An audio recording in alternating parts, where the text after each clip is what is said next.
Assalamualaikum warahmatullahi wabarakatuh. Alhamdulillah rabbil alamin wa bihi nasta'in.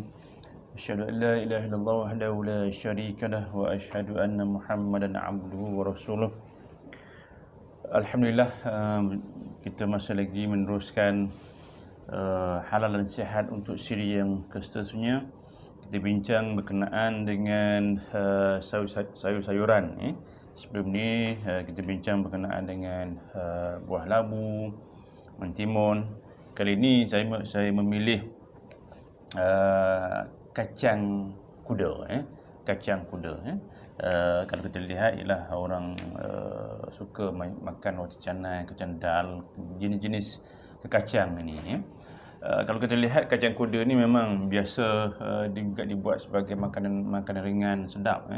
Kalau kita tempat-tempat pelancongan biasanya memang ada orang duk jual kacang kuda ni.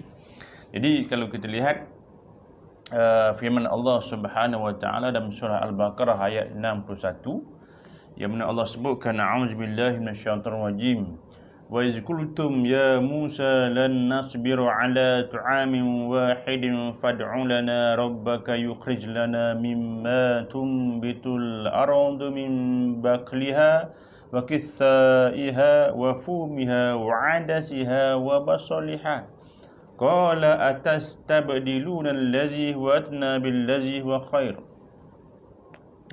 Yang bermaksud ingatlah ketika kamu berkata, wahai Musa, kami tidak dapat bersabar, yakni sudah jemu dengan satu jenis, iaitu manisan dan burung as-sumana, makanan sahaja, maka pohonlah kepada Tuhanmu untuk kami supaya dia mengeluarkan kami tumbuh-tumbuhan yang dikeluarkan oleh bumi, iaitu sayur-sayuran, mentimun, bawang putih, kacang dal dan bawang merahnya.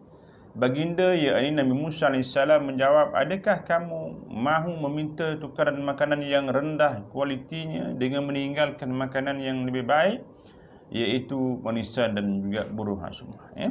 Dalam ayat ini Allah mengabarkan bahawa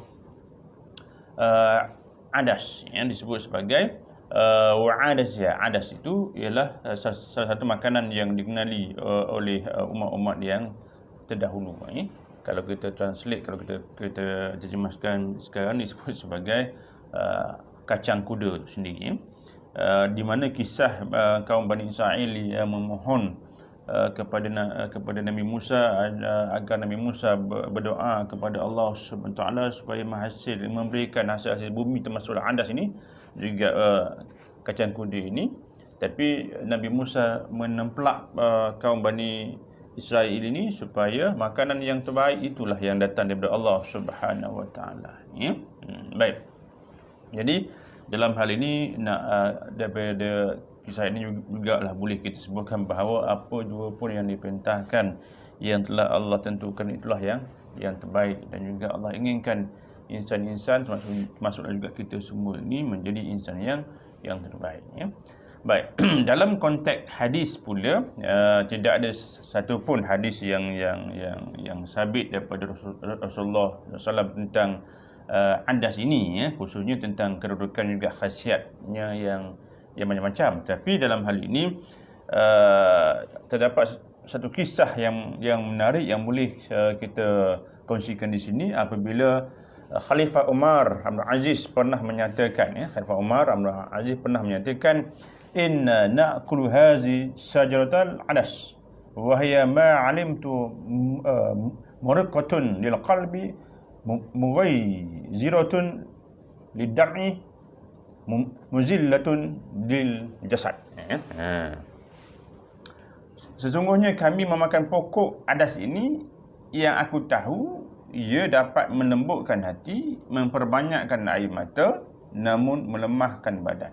Ini kita lihat apa yang disebutkan oleh Khalifah Umar Abdul Aziz.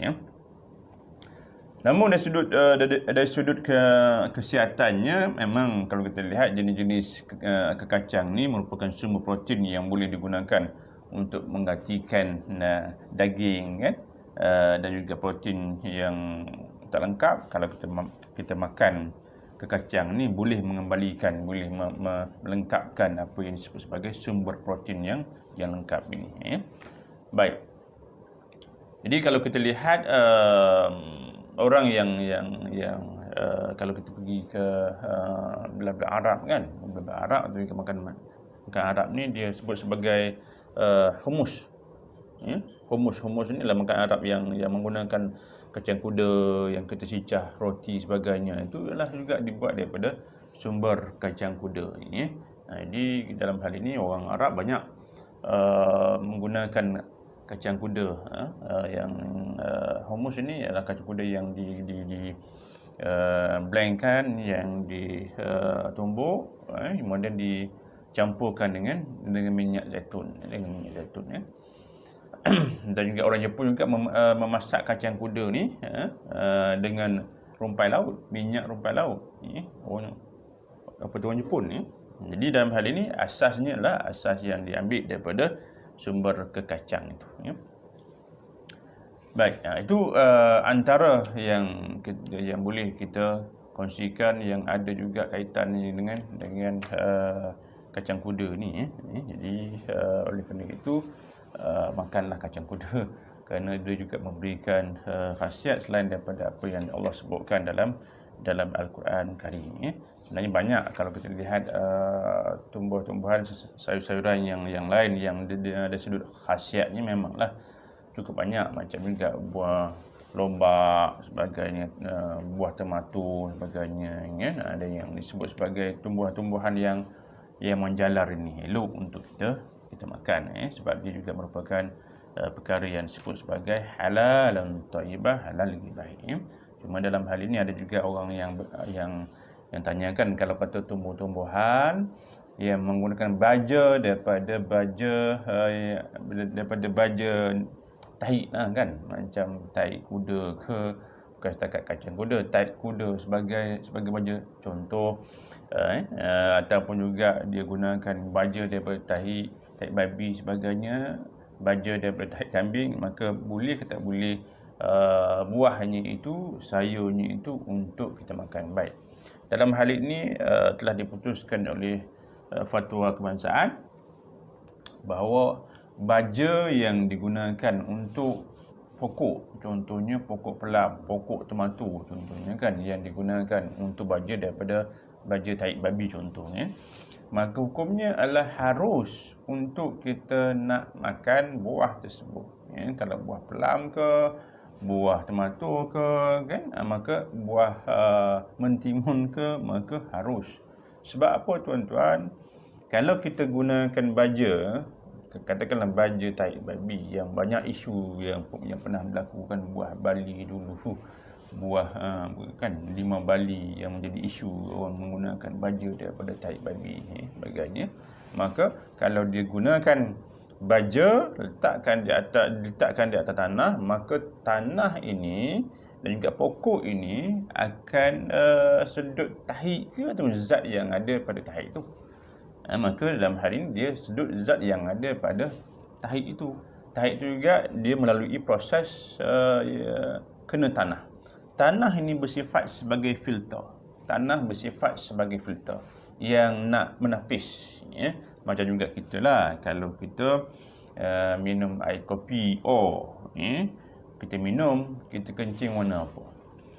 Kalau kita kencing warna hitam juga, itu adalah something wrong lah kepada buah pinggang kita. Maknanya filter itu tidak berfungsi dengan baik.